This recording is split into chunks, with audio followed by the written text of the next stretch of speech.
आज की इस वीडियो में हम बात करने वाले हैं बहुत ही डिटेल में कि क्या क्या अपडेट है, क्या आपको करना चाहिए और क्या नहीं। सबसे पहले हम बात करते हैं रिन्यूअल करना है या नहीं। रिन्यूअल अपडेट के बारे में जो नोटिफिकेशन आप लोगों को कंपनी की तरफ से दिया गया है उसके बारे में बात करते हैं। दूसरे नंबर पर बात करेंगे प्रिंसिपल विड्रॉल और ट्रेडिंग फंड के बारे में, विड्रॉल के बारे में, दोनों में फर्क क्या है इसके बारे में बात करेंगे। तीसरे बात करेंगे हम टीएलसी कॉइन और आईसीयू पैकेज वैलेट के बारे में और इसके डॉलर के बारे में। चौथे हम बात करेंगे माइनिंग और क्रॉस मार्केट का फ्यूचर क्या है और इन दोनों में फर्क क्या है और ये आगे क्या होने वाला है। तो इस वीडियो को ध्यान से आखिर तक देखना और आपको पूरा क्लियर समझ में आ जाएगा और समझना है आपको, उसके बाद कमेंट करना है। वीडियो में कुछ चीजें ऐसी भी होती है कि जल्दी में कुछ अगर गलत भी निकल जाता है तो आप अपनी तरफ से भी समझ सकते हैं, क्योंकि बहुत सारी चीजें होती है, इतना वर्क होता है, आप समझ सकते हैं। बस आपको इशारा समझाया जा रहा है तो थोड़ा वीडियो को ध्यान से देखे और कमेंट करें, क्लियर आपको समझ में आ जाएगा। चलिए शुरू करते हैं। Number 1, renewal update. सबसे पहले सबसे बड़ा सवाल आप लोगों का यही है कि रिन्यूअल करना है या नहीं।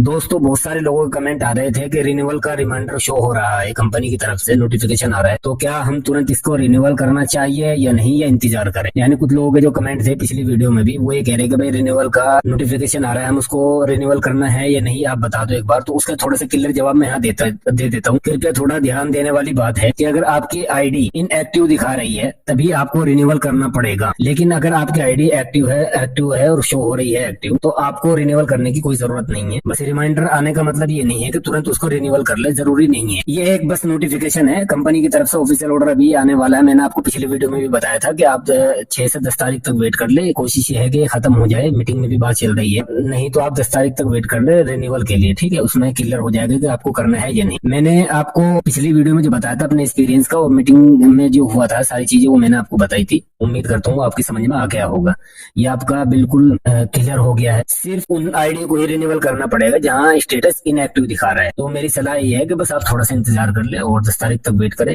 कंपनी की तरफ से ऑफिशियल अपडेट आएगी, मैं आपको सबसे पहले दे दूंगा। चैनल को सब्सक्राइब करके रखें। ये चीज ध्यान में रखते हुए जल्दबाजी में रिन्यूअल करने से नुकसान हो सकता है। बेहतर है कि पहले एक्टिव इनएक्टिव स्टेटस चेक कर ले और फिर फैसला ले ले, ठीक है।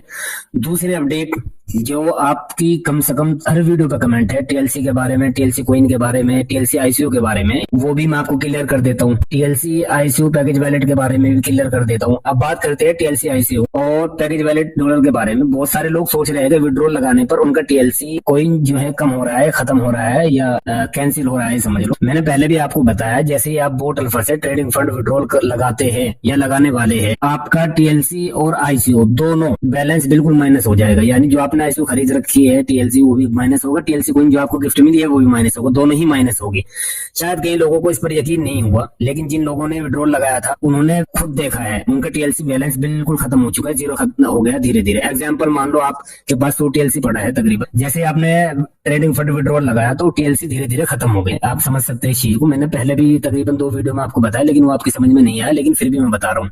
ये कन्फर्म है कि ट्रेडिंग विड्रॉल के साथ साथ आपका टीएलसी बिल्कुल खत्म हो जाएगा, माइनस हो जाएगा, कोई वैल्यू नहीं रहने की। अब बात रही पैकेज वैलेट वाले डॉलर की। अगर आपका पैकेज वैलेट में डॉलर पड़े हैं और उसमें बैलेंस पड़ा है तो विड्रॉल लगाने के बाद वो भी जीरो हो जाएगा, खत्म हो जाएगा, क्योंकि सिस्टम मान लेता है, कंपनी मान लेती है कि आप पैकेज कंटिन्यू नहीं रखना चाहते, आप बिल्कुल निकलना चाहते हैं, तो आपके लिए बिल्कुल वो जीरो कर देते हैं, उसकी वैलिडिटी बिल्कुल खत्म कर देती है। कंपनी सोचती है कि आप बिल्कुल पूरी तरीके से निकलना चाहते हैं, तो उन्हें इस बात का ध्यान रखना चाहिए, विड्रॉल लगाने पर बैलेंस खत्म हो जाएगा पूरा का पूरा। तीसरी अपडेट इसमें है कि माइनिंग क्रॉस मार्केट, इन दोनों यानी क्रिप्टो माइनिंग और क्रॉस मार्केट में फर्क क्या है, ये सारी चीजें मैं आपको पहले भी बता चुका हूँ, लेकिन बार बार इसलिए बताना जरूरी है क्योंकि आपको अपलाइन और लेटर अभी अपडेट नहीं दे रहे। अपडेट हम दे रहे हैं, आप हमारे साथ भी जुड़ सकते हैं, तो सबसे पहला अपडेट हम ही देते हैं, तो उसमें आपको पता ही है, चैनल को सब्सक्राइब कर ले और कमेंट जरूर कर। दोस्तों बात करते हैं माइनिंग और क्रॉस मार्केट के बारे में। विड्रॉल को लेकर यहाँ भी काफी कंफ्यूजन है। क्रॉस मार्केट से बहुत सारे लोगों ने विड्रॉल लगाया था, कमेंट भी आई थी कि हमारा विड्रॉल या तो डिले हो रहा है, पेंडिंग पड़ा है या रिजेक्ट हो रहा है, और बहुत सारे लोगों के पेंडिंग स्टेटस जो दिखा रहा है उसकी भी बहुत सारी कमेंट थी कि भाई वो क्लियर नहीं हुआ। तो कुछ लोगों का आज क्लियर हुआ, कुछ का नहीं हुआ है, आप कमेंट बॉक्स में कमेंट कर सकते हैं, ठीक है। और कई आईडी को माइनिंग में ट्रांसफर कर दिया गया। आपको पता है कि बहुत सारी टीम और बहुत सारी आईडी अभी ट्रांसफर हुई है क्रिप्टो माइनिंग में, तो ज्यादातर जो ट्रांसफर आईडी हो चुकी है वो क्रिप्टो माइनिंग में चली गई है, और अब जो थोड़ी सी जो बाकी है वो भी क्रिप्टो माइनिंग में चली जाएगी। माइनिंग का जो बिजनेस है ना वो स्टेबल है, जबरदस्त बिजनेस है, फ्यूचर है, 5 साल का प्लान है कंपनी का। विड्रॉल आ रहे हैं लेकिन 7-7 दिन का टाइम लग रहा है, डिले हो रहा है। ये भी हमने बात रखी थी कंपनी की तरफ और बोला था कि इसे जल्दी से जल्दी करें, तो कंपनी ने भी वादा किया था हमारे से मीटिंग में कि भाई इसे 24 से 48 घंटे के अंदर क्लियर करेंगे। एग्जाम्पल के तौर पर मैं आपको बता दूं कि अगर आपने माइनिंग से विड्रॉल लगाया तो हो सकता है स्टेटस पहले पेंडिंग दिखाए लेकिन कुछ दिनों बाद वो कंप्लीट हो जाए और अमाउंट आपके वॉलेट में आ जाए। ठीक है, इसलिए साफ है कि माइनिंग पर भरोसा किया जा सकता है। क्रॉस मार्केट अभी रिस्क है क्योंकि बंद होने वाला है। प्रोजेक्ट जो है पार्टनरशिप में था वो खत्म होने वाला है फिलहाल, आपको पता ही। अगर आपकी आइडिया भी माइनिंग में शिफ्ट नहीं हुई है या हो चुकी है तो आप अपना फंड वहीं सेफ रहेगा आपका, और क्रॉस मार्केट पेंडिंग रिक्वेस्ट भी धीरे धीरे माइनिंग में ट्रांसफर हो जाएगी, क्लियर हो जाएगा, आपको टेंशन लेने की जरूरत नहीं है। अच्छा, मैं आपको एक बात बता दूं, क्रॉस मार्केट का जितना भी आपका विड्रॉल आपने लगाया था वो खत्म होगा, यानी रिजेक्ट होगा। रिजेक्ट होने के बाद वो माइनिंग में आईडी ट्रांसफर होगी, वहां आपको विड्रॉल लगाना पड़ेगा, तब जाके वो आपके वैलेट में आएगा।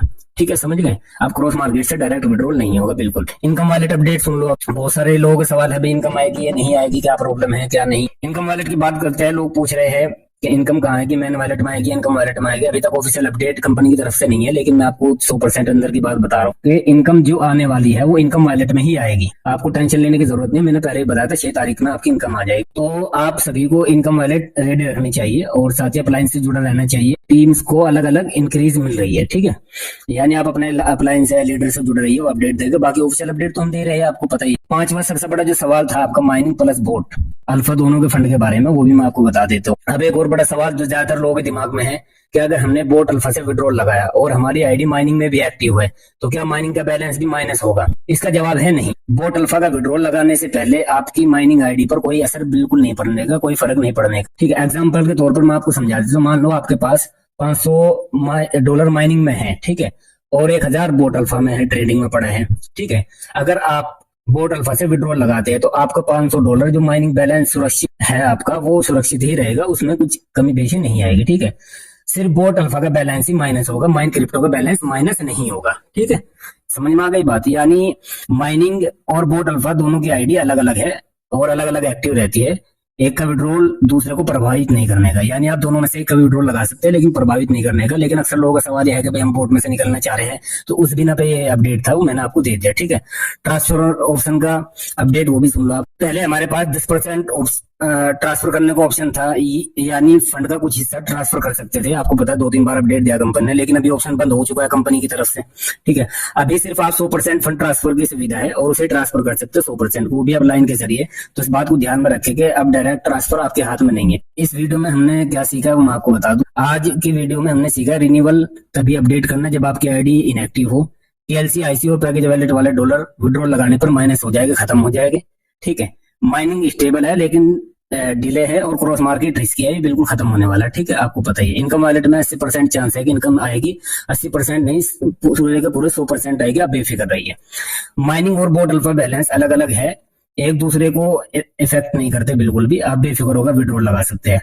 ट्रांसफर ऑप्शन अब सिर्फ 100% है। मेरी सलाह है जल्दबाजी न करें, हर अपडेट पर नजर रखें और सबसे जरूरी हमेशा अपने अप्लायंस से जुड़े और कनेक्ट रहे और कांटेक्ट करते रहे उनसे। अगर और वे आपकी बात न माने तो कमेंट बॉक्स में लिखें, हम आपकी बात को सुनेंगे और देखेंगे और उसके बाद अगर जेन्युइन लगेगा हम आपकी हेल्प भी करेंगे। अगर आपको ये वीडियो सही लगी हो, आपके लिए मददगार रही हो, तो आप इसे ग्रुप में शेयर करिए, अपने फ्रेंड को शेयर करिए और अपनी टीम को शेयर करिए। और अगर चैनल पर नए हैं तो चैनल को सब्सक्राइब जरूर कर ले ताकि आपको अपडेट जरूर मिले, सबसे पहले मिले। मिलते हैं जल्दी अगली वीडियो में, तब तक के लिए टेक केयर, जय हिंद, धन्यवाद।